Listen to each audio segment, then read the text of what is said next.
Hello, good morning. Welcome again sa atong third vlog about action research making. So, today I will be sharing to you the DepEd Order number 16 series 2017, which is the research management guidelines in which the parts of the action research proposal. So, there are 8 parts of the action research proposal.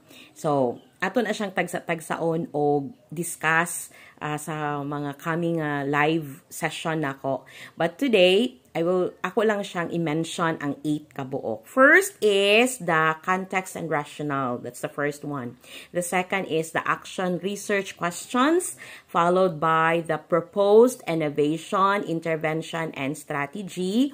The third is the action research methods. Sa action research methods, naa siya'y tulo. So, A, B, C. So, letter A, the participants and or other sources of information, data gathering methods, and the data analysis plan. So, naituluan na.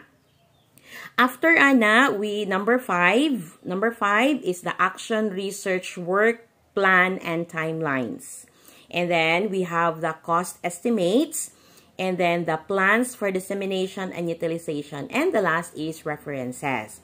Lahi ang proposal nga template ug lahi pod kung mahuman na ang imuhang action research, which is the full-blown. So, lahi ang atong isubmit for proposal, action research proposal, and lahi pod ang full-blown nga research. So, don't worry, kay I will be discussing this in detail in the coming sessions, live sessions. And then tonight, I will have a live sessions about the first part, which is the how to write a context and rationale. Okay, so stay tuned. Bye-bye!